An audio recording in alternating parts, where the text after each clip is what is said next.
Cochise County, Arizona. October 1882.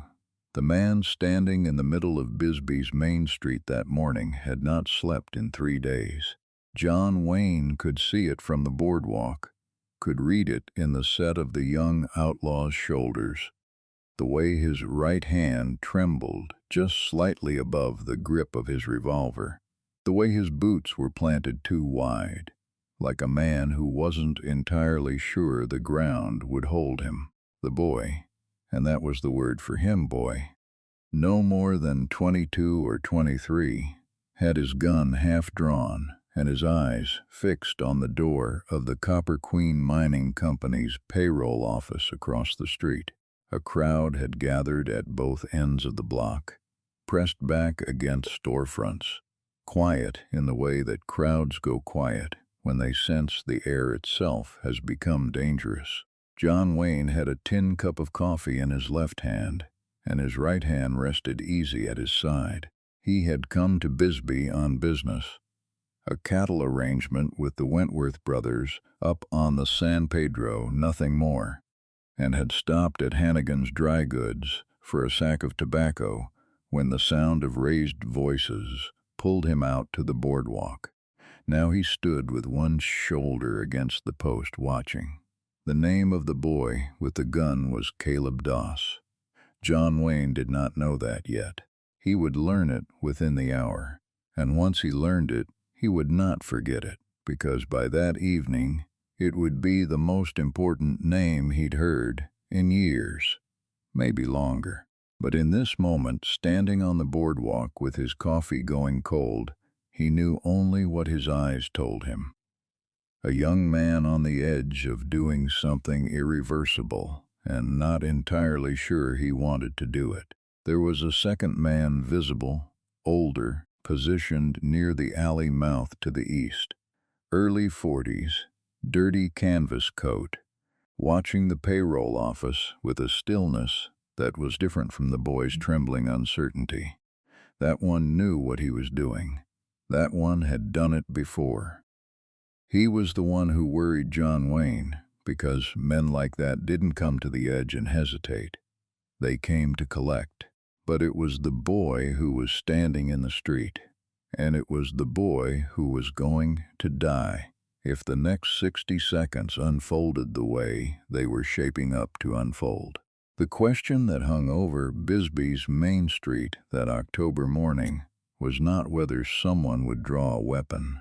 It was whether the young man in the street would still be breathing when the dust settled, and whether whoever fired the first shot would understand what they had actually destroyed. John Wayne set his coffee cup down on the rail of the boardwalk. He did not reach for his gun. He stepped off the boardwalk and walked into the street. Caleb Doss had been 19 years old when his father died. That was 3 years before the morning in Bisbee. And in those 3 years he had worn down every possibility available to a young man in Cochise County who had no land, no trade, no family connections, and a mother with a bad lung who needed medicine that cost more than the county paid for a month of fence work.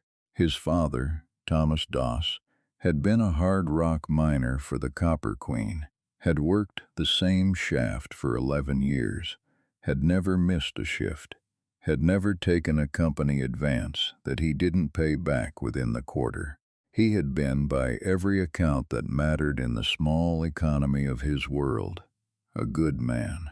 He had died on a Tuesday in March when a support timber failed 80 feet below ground, and the company had sent a foreman to the house on Wednesday morning with a letter stating that, pursuant to Section 7 of the employment agreement, the company's liability in the event of accident extended to 3 months' wages and no further. 3 months' wages was $41. Caleb's mother, Ruth Doss, had taken the letter and read it 3 times, standing in the doorway of their 2-room house, while the foreman waited with his hat in his hands and the expression of a man who was not proud of what he was delivering. She had folded the letter and thanked him and closed the door. Then she had sat down at the kitchen table and put her hands flat on the wood and stayed there for a long time. Caleb had watched her from the corner.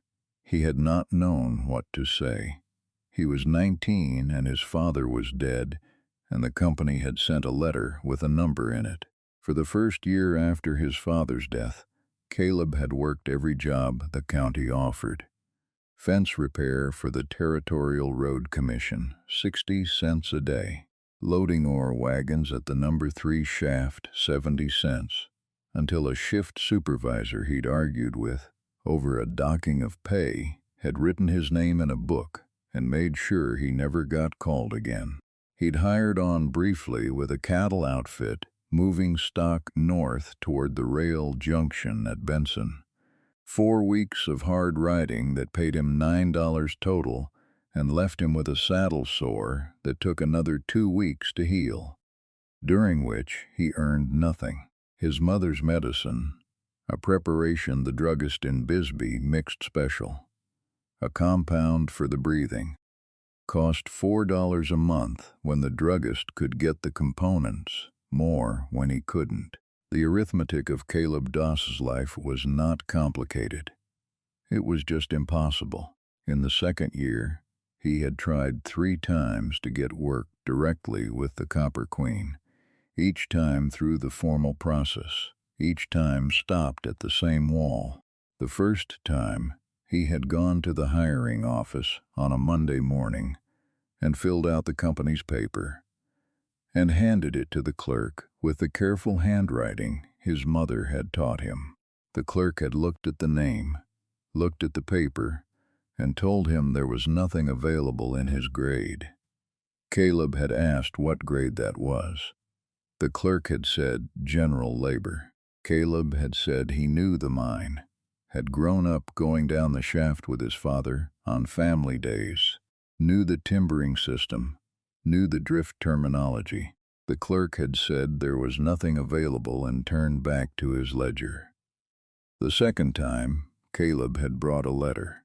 He had spent 3 evenings writing it at the kitchen table, his mother reading over his shoulder and occasionally suggesting a different word. He had addressed it to the mine superintendent, a man named Hargrove. He had written plainly about his father's service, about experience, about the medical costs he was carrying, about what he was asking for and why. He had left the letter with the clerk and been told he would receive a response within 2 weeks. He waited 4 weeks and received nothing. He went back to the office. The clerk told him there was no record of the letter. The third time, he had not brought a letter. He had gone directly to the superintendent's office on a Friday afternoon, hat in his hand, and asked to see Hargrove personally. He had waited on the bench outside office for 2 hours. A different clerk had eventually come out and told him the superintendent was occupied, and that continued solicitation of direct employment without scheduling an appointment through the company's labor office, the same labor office that had lost his letter and told him there was nothing available in his grade, was not permitted, and that if he returned without a scheduled appointment, he would be asked to leave the property. Caleb had stood in the street outside the Copper Queen's office building for a long time after that. The 4th attempt had not been about a job. His mother had taken a bad turn in late spring of the second year, and the druggist had told Caleb that the compound she needed had gone up in price. The main component now had to come from a supplier in El Paso, and the transport cost had raised the monthly price from $4 to $6.20. Caleb had done the calculation and gone to the Miners' Relief Fund, a small charitable operation the company sponsored and posted notices about in the hiring hall. He had sat across from the fund's administrator, a church deacon named Pruitt, and explained the situation carefully. His father had contributed to the fund for 11 years. He was asking for a one-time supplemental payment to cover the gap while he arranged additional work. Pruitt had been not unkind. He had listened completely, hands folded on the desk, nodding occasionally. Then he had explained that the fund's charter specified relief for current employees and their immediate families, and that since Thomas Doss was no longer a current employee. Here Pruitt had paused and looked briefly at the desk. The fund was not in a position to assist. He had also mentioned, with genuine sorrow in his voice, that the fund's overall balance was quite low, and that even for eligible applicants, disbursements had been limited to small amounts. Caleb had thanked him and walked out. He had stood on the boardwalk outside the Relief Fund's office, a room in the back of the hardware store on Brewery Gulch, and looked at the mountain above the town, at the dark scar of the mine workings visible against the pale rock, at the smoke from the smelter to the west. His father had worked in that mountain for 11 years. The mountain had taken his father and sent back $41 and a letter with a clause number in it. He had turned and walked toward Brewery Gulch, and somewhere in that walk, the thing that had been bending in him for 2 years had bent a little further. Not all the way, not yet, but further. He had met the man in the canvas coat, Eddie Crane, though Caleb had not asked his name for the first several weeks, at a card table at the back of a saloon near the lower end of the gulch. Crane had not recruited him directly. He had simply been present and available for conversation, and had listened to the story of the relief fund and the superintendent's office and the clerk who had lost the letter with an expression of knowing recognition that felt, in Caleb's exhausted state, like the first honest response he'd received in months. They had talked 4 or 5 more times over the following weeks. Crane had explained, without drama, what he did and how it worked and what the split would be. He had framed it as a business arrangement and had not asked Caleb to feel one way or another about it. He had simply made it available. Caleb had said yes. Now he was standing in the middle of Bisbee's Main Street with his hand on his revolver, and 2 days of planning behind him, and a man in a canvas coat watching from the alley and a payroll office 30 yards ahead. And none of it felt the way he had expected it to feel. He had expected clarity. He had expected the decision to feel like a decision. Instead, he felt the ground pressing up through his boots and the sun on the back of his neck, and a sensation behind his sternum like a door that was both opening and closing at the same time. He did not draw the gun. He stood in the street and did not draw, and he didn't know why, and that indecision was what had the crowd pressed back against the storefronts, holding their breath. John Wayne had been watching from the boardwalk for approximately 4 minutes before he stepped off the planking and into the street. He had taken those 4 minutes the way he took most things, without hurry, without drama, working through what he saw until he understood enough to move.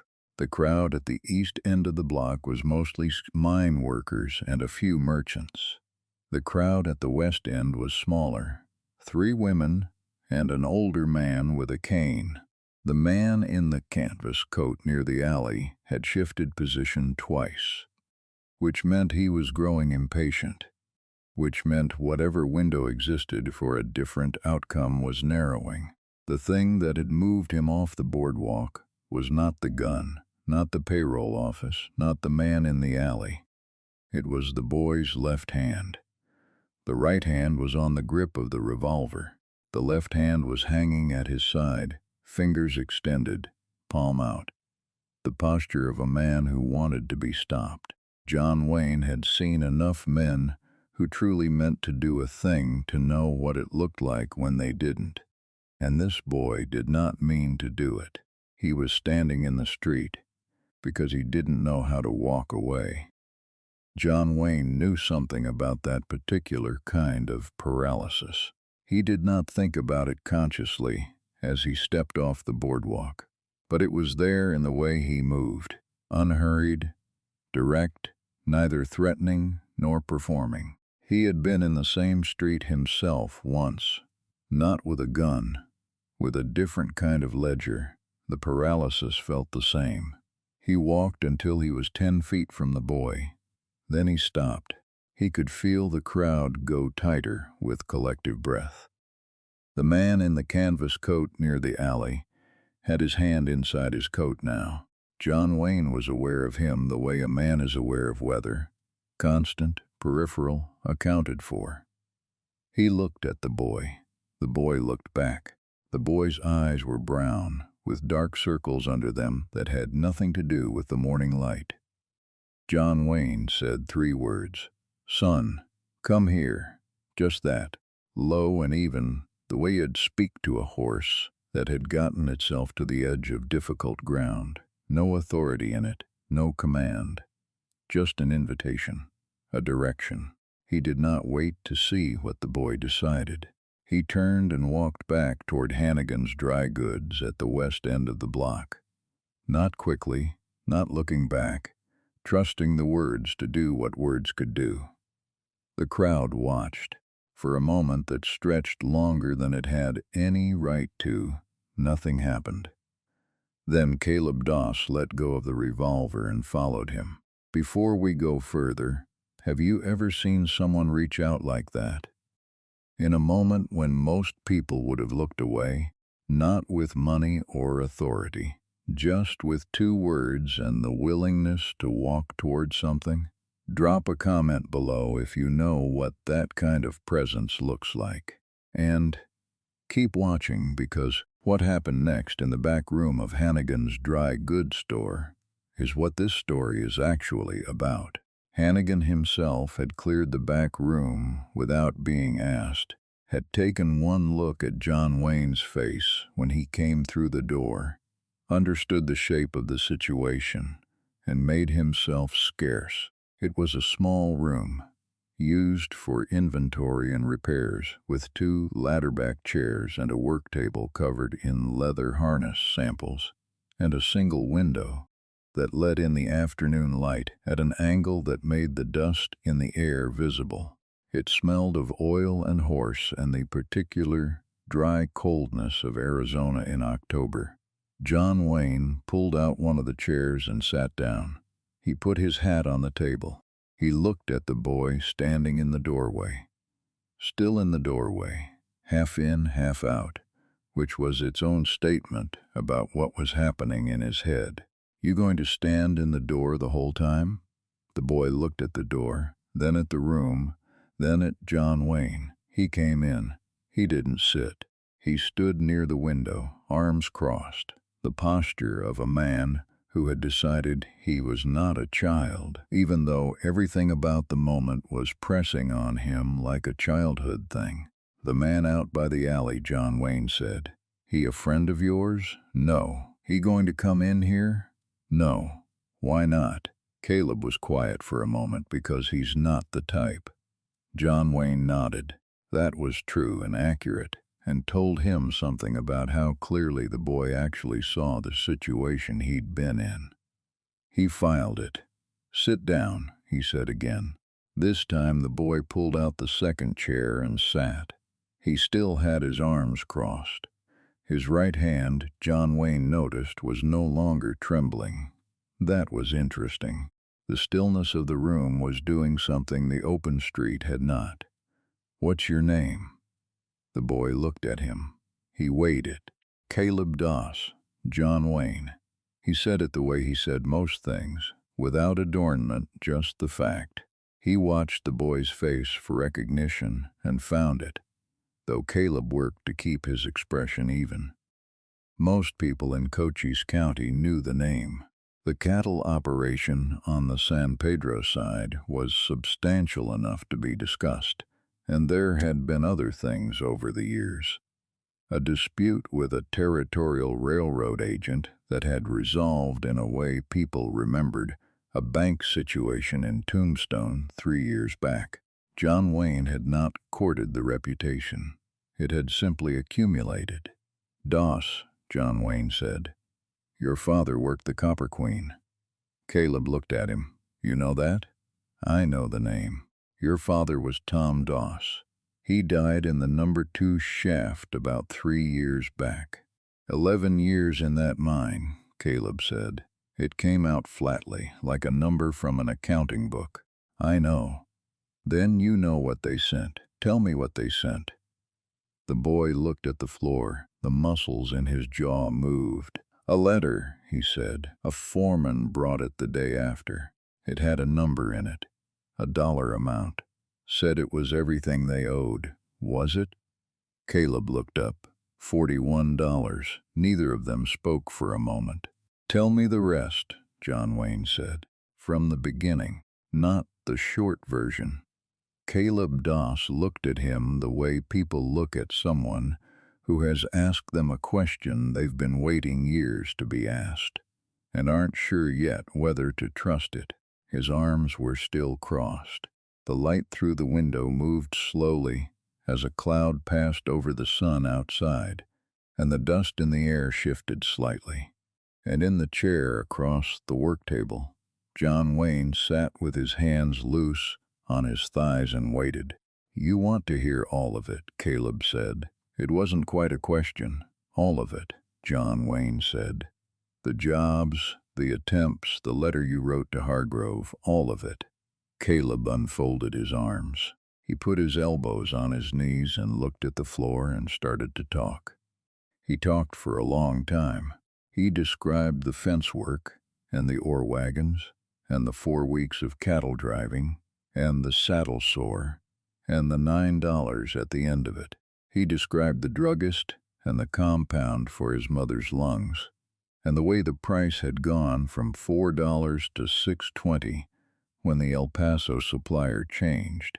He described the 3 attempts at the Copper Queen's hiring office, the clerk, the letter, the waiting on the bench outside Hargrove's door.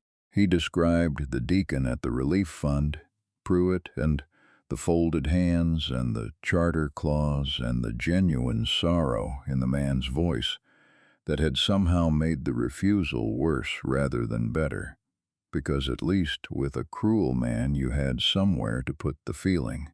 He described walking out of the relief fund office and looking at the mountain and the smelter smoke. He described the card table at the back of the saloon and the man in the canvas coat who had not pushed or recruited, had only been present and available, and had listened without giving advice, which was a thing Caleb recognized, telling it, as a technique. Even as he had been grateful for it, he had known it was a technique. He stopped at certain points, not to collect himself, or not only that, to make sure he was being accurate. He corrected himself once on a date and once on a dollar amount. John Wayne noticed this and did not comment on it. At one point, mid-story, Caleb stopped entirely and looked at the window. The light had shifted again, and the room was a degree warmer than it had been. "She's still alive," he said. "My mother. She's at the house on Youngblood Hill." He paused. "She doesn't know I was in that street this morning." "She'll find out," John Wayne said. Not as a threat, as a fact that deserved to be in the room. Caleb nodded. He was quiet for a moment, and then he kept going. He described the planning of the payroll office job, the timing, the information Crane had given him about the delivery schedule, the 2 days of watching the street. He described the morning of it, waking up before light and lying in his bedroll in the boarding house on the eastern side of town, and looking at the ceiling and feeling the wrongness of it settle into him and being unable to name it clearly enough to stop. He had gotten up. He had gotten dressed. He had told himself the number, the medicine cost, the rent arrears, what was needed. He had walked to the main street and stood in front of the payroll office and put his hand on the revolver. "And then you came out of that store," he said. "What did I do?" John Wayne asked. Caleb looked at him with an expression that was not entirely readable.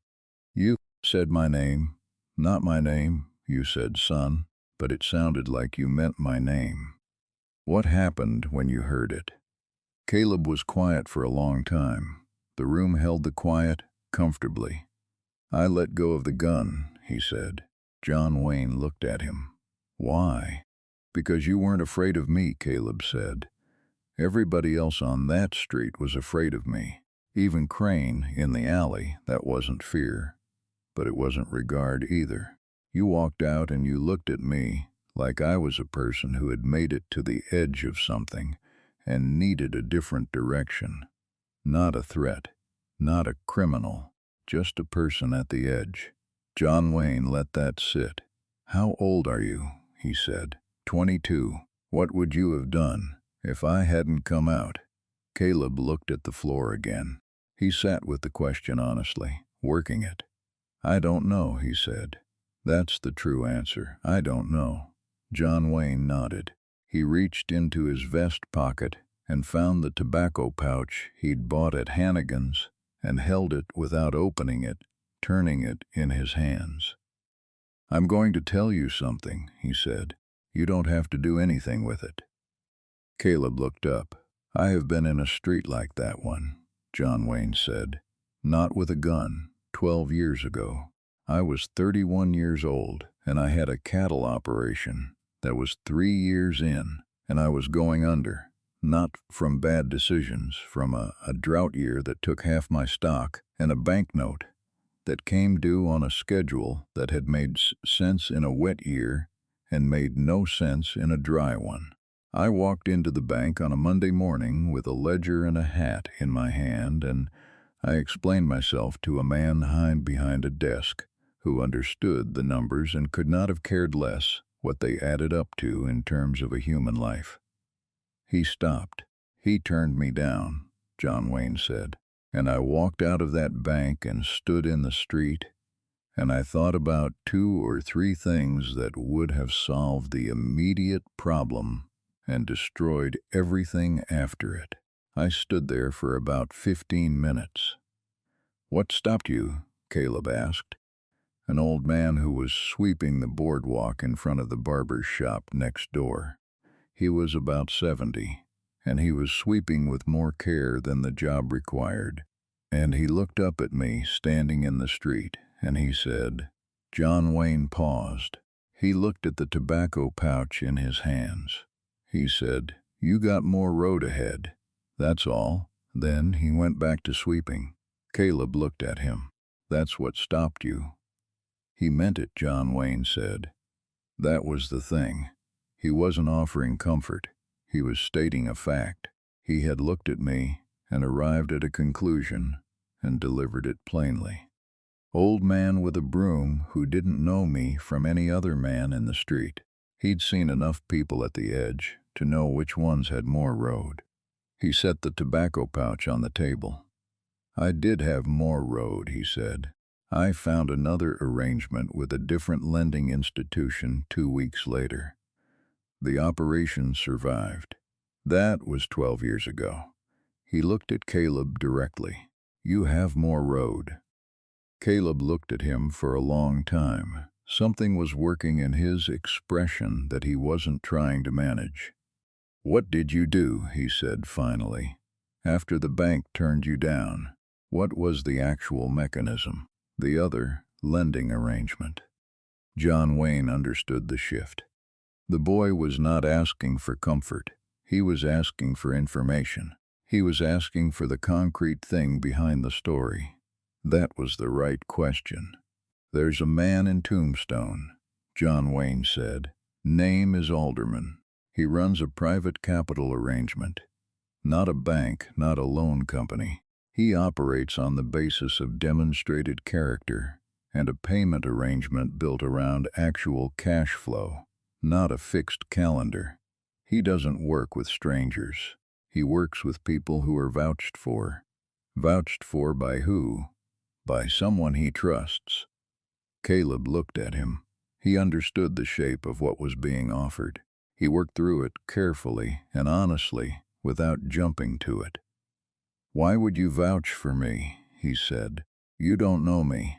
I know enough. You've known me for an hour." "I've known you long enough to know the shape of you," John Wayne said.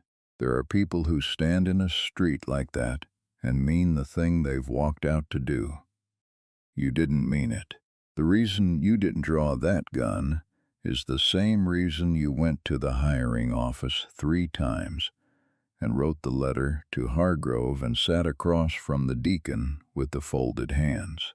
You've been trying to solve this the right way. You ran out of right ways. That's a different situation than a man who prefers the wrong way." Caleb did not answer. He looked at the table. John Wayne waited. He picked up his hat and turned it in his hands and set it down again. Outside, through Hannigan's front room, they could hear the street returning to normal sounds: a wagon, voices, the resumption of the town's ordinary business. "My father used to say something," Caleb said. He was still looking at the table. "He'd say, 'The mind will take what it wants, but it can't take what you already spent.'" John Wayne looked at him. "He meant time," Caleb said. "He meant the time he spent with us, with me and my mother. He went down that shaft every morning knowing the odds, because everybody in Bisbee knows the odds. And he said, he was very specific about this, that the time spent above ground with the people who mattered to him was already spent, already used. The mind couldn't take it back even if it took him." He stopped. He was quiet. "He was right," John Wayne said. "He was right about a lot of things." Caleb's voice had changed. Not broken, steadier, actually. The steadiness of something that has been stored carefully for a long time and is finally being taken out and examined in good light. "Tell me what he was like," John Wayne said. The question surprised Caleb. He looked up. "You want to know about my father." "I want to know about your father," John Wayne said, and he meant it. That was visible. The meaning of it. In the quality of his attention, in the way he leaned forward slightly, in the stillness of a man who is not waiting for the conversation to become useful, but is already in it. Caleb talked about his father for a long time. He talked about the way Standoff had explained, the mines timbering to him during family days. The technical vocabulary, delivered with the patience of a man who believed his son was worth explaining things to. He talked about the Sunday mornings when his father would sit at the kitchen table with coffee, and the week's arithmetic, and not to worry over it, but to understand it, because he believed that understanding your situation clearly was a form of respect for yourself and your family. He talked about the one occasion he had seen his father genuinely frightened. A cave noise at the number 3 shaft that had turned out to be nothing. But in the 10 minutes before the all clear, his father had stood near the mine entrance, with his hands very still at his sides, and his face composed and his eyes showing just briefly what lay underneath the composure. He was afraid, Caleb said, but he didn't perform it. He stood there and felt it and waited, and when the all clear came, he went back down. John Wayne did not speak. "That's the thing I keep coming back to," Caleb said. He felt the fear completely, and then he went back down. Every morning for 11 years. Not because he wasn't afraid, because the thing he was going down for was larger than the fear. The room was very quiet. John Wayne put his elbows on the table. He was looking at a place on the tabletop that was not the table. "My father died when I was 8, he said. He didn't die in a mine. He died sick over a long period, in a way that took a lot of him before it took all of him." He stopped. He had a code. Not a spoken one, He never wrote it down or explained it to me directly. I learned it by watching him the way your father taught you the mine timbering, by being present when he handled situations and paying attention to how he handled them. He looked up. I have spent a good portion of my life trying to act from that code, he said, and I have spent an equal portion of it wondering whether I got it right, whether what I built and how I operated and the decisions I made, whether they would have satisfied him, whether I understood correctly what he was trying to teach me. He said it plainly and without seeking a response. It was a real doubt, stated the way real doubts deserve to be stated, without dressing them up and without hiding them. Caleb looked at him carefully. What specifically are you not sure about? He said. John Wayne glanced at him. The directness of it, the refusal to offer comfort, settled something. Whether I've been too comfortable, he said. I built something solid. The operation runs well. I have enough. I have considerably more than enough. And I look at it sometimes, and I wonder if having enough is. He stopped. He looked for the precise word. Whether it means I stopped somewhere I should have kept going. Whether the code my father had was partly about voluntary discomfort, about continuing past the point where you could reasonably stop. He was quiet. Your father kept going down the shaft every morning, he said. He didn't have to volunteer for the fear. The circumstances required it. I removed myself from circumstances that required it. I arranged things so that I didn't have to be afraid. He paused. I'm not sure that's the same code. Caleb was looking at him with an expression that had no easy name. He was not offering comfort. He was thinking. You did come out into that street this morning, he said. John Wayne looked at him. That was a choice, Caleb said. You could have stood on the boardwalk. Crane might have shot you. I might have shot you. You had no way to know how it was going to go. He paused. That's not comfort. That's a data point. John Wayne was quiet for a long time. I appreciate the precision, he said finally. My father was precise, Caleb said.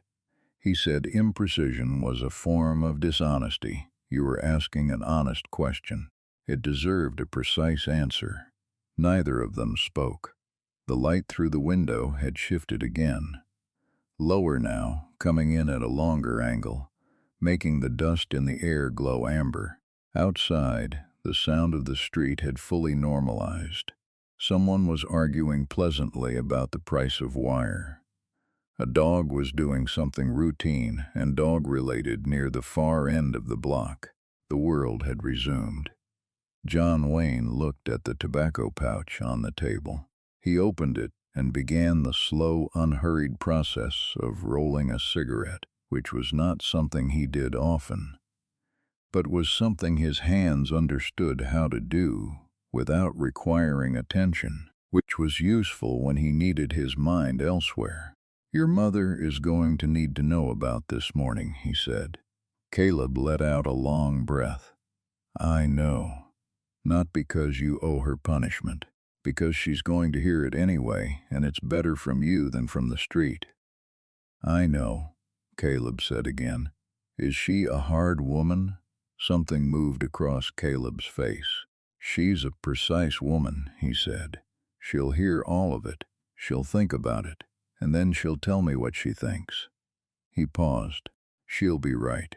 John Wayne finished rolling the cigarette and set it on the table without lighting it. There's something else, Caleb said. John Wayne waited. Crane, Caleb said. Eddie Crane.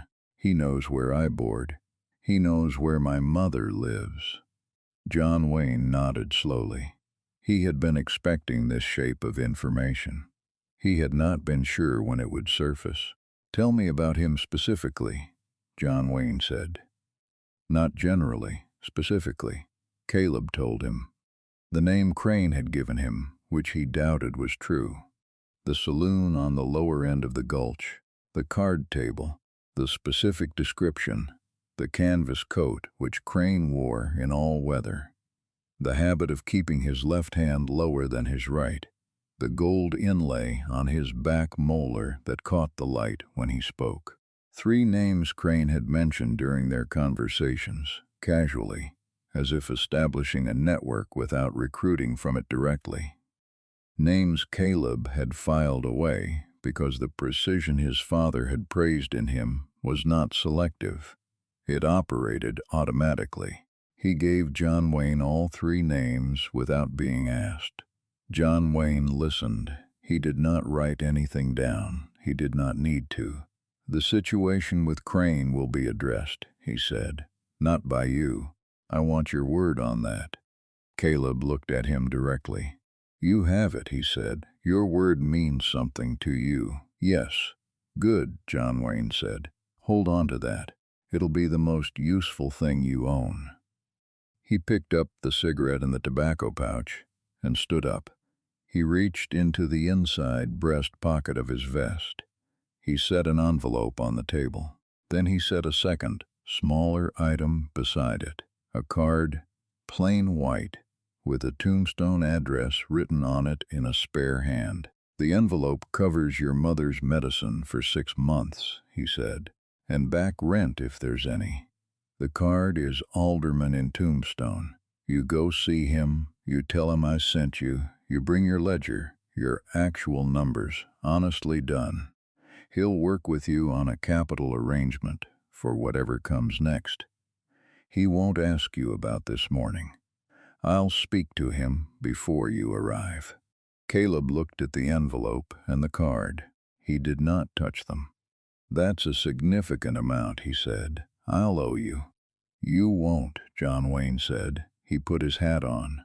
"Consider it a vouching payment, made in advance of the need." Caleb looked up at him. "That is not how vouching works," he said. "That's how it works when I do it," John Wayne said. He picked up his tobacco pouch and moved toward the door. Caleb got to his feet. "Mr. Wayne." John Wayne stopped. He did not turn around immediately. He turned around slowly. Caleb Doss was standing beside the chair with his hands at his sides and his back straight. The dark circles under his eyes were still there. He had not slept in 3 days. He was 22 years old. He looked in this moment more like his father than he knew. He did not say thank you. He understood, reading the posture of the man in the doorway, that thanks would be accepted and dismissed, and that what was actually required in this moment was something else. He said, "The old man with the broom, by the barber shop." John Wayne looked at him. "He was right," Caleb said. "About you, you had more road." The room was very quiet. John Wayne looked at the boy for a long moment. Something in his face adjusted. Not dramatically, not visibly to anyone who was not paying close attention, but it adjusted. The thing he had been carrying for 12 years about the old man with the broom, the question of his father's code, and whether he had continued past the point where he could have stopped. Something in the weight of that thing shifted. He did not say anything. He put his hat on properly and walked out through Hannigan's front room and into the October Street. Hannigan himself was behind his counter, organizing nothing in particular. As John Wayne went through, Hannigan looked at the back room and then at the door and said, "To no one in particular, I'll be." The street was ordinary. The crowd had dissolved. There was no sign of Eddie Crane near the alley, which was noted and filed. The boardwalk, where John Wayne had left his coffee cup, held only the empty tin cup, cold, catching a little of the afternoon light.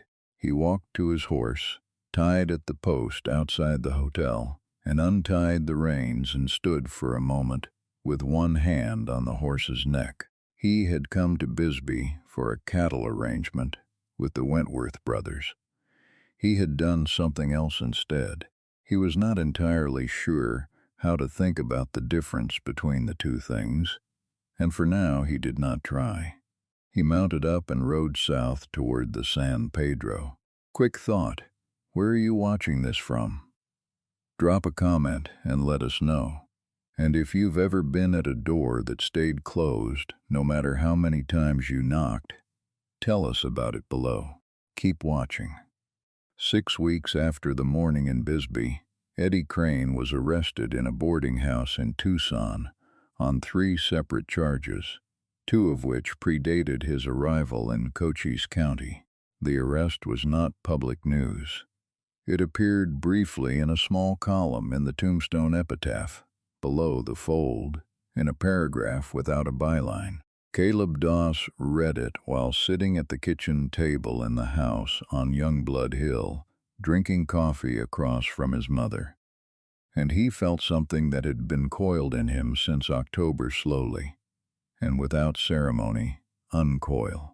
Ruth Doss had heard about the street from 2 people before Caleb told her himself. She had been, as he had predicted, precise. She had heard all of it without interrupting. She had thought about it for a long time. She had said that his father would have understood the circumstances and been ashamed of the choice in equal measure, which was exactly what Caleb had known she would say, and which was the most honest assessment of the situation available, and which he accepted and kept. She asked once about the man who had come out of the store. Caleb told her. She was quiet for a moment, her hands flat on the kitchen table in the posture that was identical to the posture she had stood in 11 years ago with the company's letter. Then she said, "He'll need something to hold on to from us. Not thanks, something concrete." Caleb understood what she meant. He rode to Tombstone in November on a borrowed horse, with his ledger under his arm. He found the address on the card. Alderman was a compact man in his late 50s, with the eyes of a person who had been lied to a great many times and had developed an accurate mechanism for the detection of it. He looked at the ledger for a long time. He asked 4 specific questions about the numbers. Caleb answered all 4 accurately, including the one about the boarding house on the east side where he had spent the night before the street. Alderman looked at him for a moment after that answer. "John Wayne told me the shape of you," Alderman said. "He said you were precise." "My father taught me," Caleb said.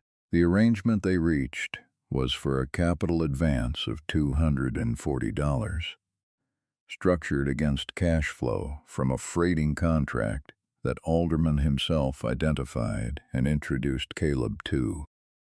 A mine equipment hauler operating between Bisbee and the rail junction at Benson, who needed a second driver and could be persuaded to take on a partner arrangement within 18 months if the first period demonstrated reliability. The interest was modest. The calendar was realistic. The payment structure was built around actual numbers from Caleb's actual ledger, not a schedule invented for a different life. He made every payment. He made the first one in January of 1883, riding to Tombstone in the cold on a morning so clear you could see the whole of the Dragoon Mountains from the top of the pass. And he handed the envelope to Alderman's office clerk and stood in the street, afterward feeling something he did not have a precise word for, though the closest word was probably clean.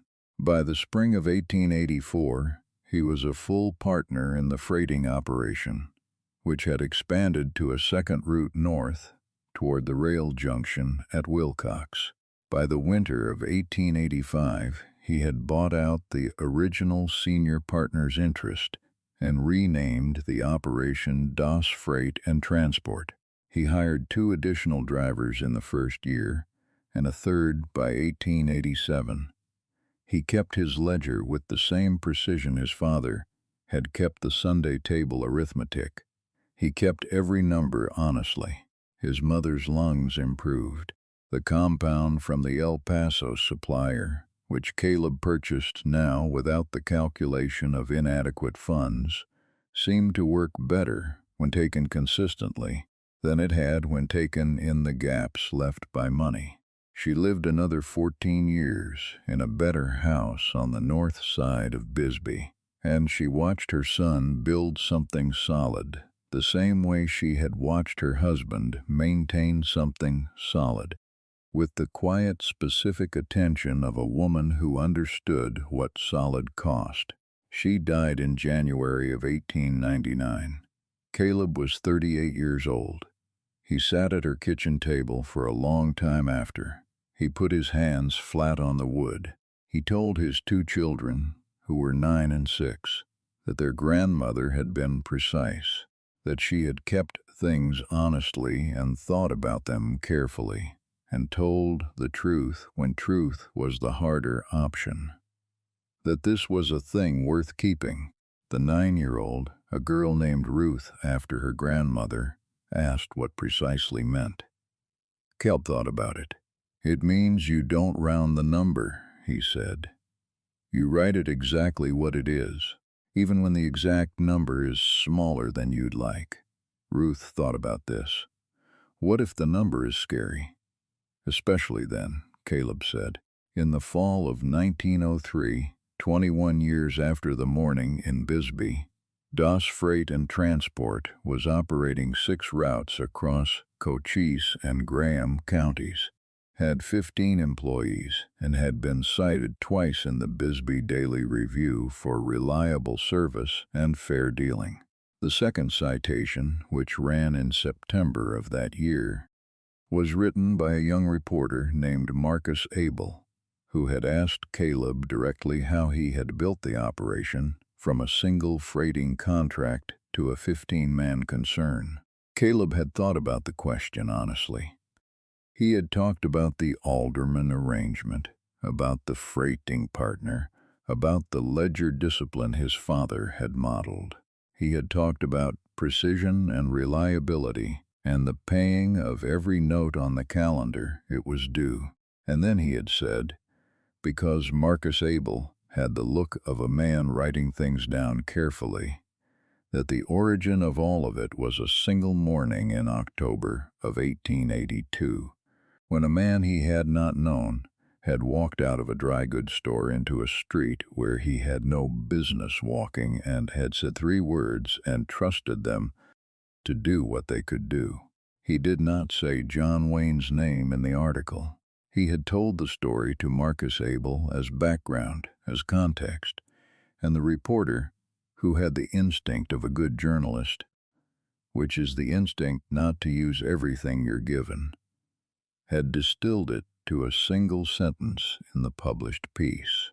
He credits the direction he needed at the right moment to a man of considerable standing in the territory, who chose, on a morning that could have gone several ways, to be present. John Wayne read the article in the Bisbee Daily Review in October of 1903. He read it sitting on the porch of the ranch house on the San Pedro, with his coffee going cold in the way it tended to when something had his attention completely. He read it twice. He set it down. He was 63 years old. The cattle operation had continued as it had continued for 20 years. Well run, productive, recognized in the territory. He had done other things in those 20 years, some of which were on the record, and some of which were in the category of things done before or thanks could be offered. He had lived by his father's code as best he understood it, and the understanding had continued to develop. And on the days when it felt most clear to him, it felt like something that had been clarified by a conversation in a back room in Bisbee in 1882, by a boy who had asked a precise question about a data point and had been right about what it demonstrated. He did not write to Caleb Doss. That was not the shape of what they had. But the article remained on the porch for several days, weighted against the Arizona wind by the empty coffee cup. And every time he passed it, he thought about a young man standing in a street with his left hand open and his palm out and his right hand on a gun he did not want to draw, and about how close it had come to going a different way. He thought about the old man with the broom. He thought about the road. In the summer of 1921, Ruth Doss, the daughter, named for her grandmother, now 37 years old and living in Tucson, where she had practiced law for 11 years, donated a collection of documents to the Arizona Historical Society. The collection included her grandfather's mine employment records from the Copper Queen, her father's original ledger from the freight operation, the card from Tombstone with Alderman's address in the spare hand, and a single piece of paper that had been kept in an envelope in the back of the ledger for almost 40 years. The piece of paper was the article from the Bisbee Daily Review, October 1903, folded 4 times. It was not annotated. Nothing had been added to it. It had simply been kept, with the same precision that governed everything else in Caleb Doss's life, because it was a thing that needed to exist in a record. The archivist who received the collection, a young woman named Louise Crane, whose connection to Eddie Crane of Cochise County was collateral and unrelated, and who would have been horrified to know it, asked Ruth Doss what the article meant in the context of the collection. Ruth thought about it for a moment. "It means my father kept accounts," she said. "He was a precise man. He kept what he owed, and he kept what had been given to him. That article is what had been given to him." She looked at the envelope. He kept it next to the ledger because in his accounting they belonged together. The ledger was what he built. The article was what made the building possible. The archivist wrote that down and added it to the collection notes, and it remained there in the file for the Doss family papers, where researchers occasionally came across it. Some of them found it useful.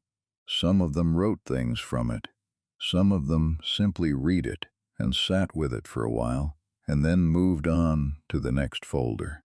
In 1947, a professor at the University of Arizona named Howard Greer wrote a monograph on early freight operations in territorial Arizona. He devoted 3 pages to Doss Freight and Transport, and in a footnote he quoted the 1903 article and the archivist's note about the ledger and the accounting. He added a single line of his own that was not sourced because it was not the kind of thing that could be sourced. It was the kind of thing that was simply true in the way that observed things are true. Some men build things, and some men make building possible, and the rarer of the 2 kinds of men knows when to walk into a street. John Wayne died at the ranch on the San Pedro in March of 1919. He was 79. He had worked the operation until the last year, which was the year he could not anymore. He had no newspaper obituary that recorded his name as a name on monuments. He had lived by a code inherited from a man he had watched handle situations, and he had continued, as best he could determine, past the point where stopping would have been reasonable. His plaque, if there had been one, would not have been in a bank or a courthouse. It would have been on a boardwalk in Bisbee, where the coffee cup had sat. The moral is this: there are people in every generation who will walk into a street where they have no business walking, toward a person they have never met, and say the only true thing that can be said in that moment. They do not announce themselves. They do not seek the record. They simply come to the edge of another person's worst choice and offer, with the weight of their full attention, a different direction. The rarest thing a human being can give another human being is not money or influence or even time. It is presence, complete, unhurried, honest presence, in a moment when the person receiving it has forgotten that they are worth it. If this story stayed with you, if you know what it means to finally have someone listen completely, subscribe so you don't miss the next one. These stories are here because people like you keep showing up for them. We'll see you in the next one.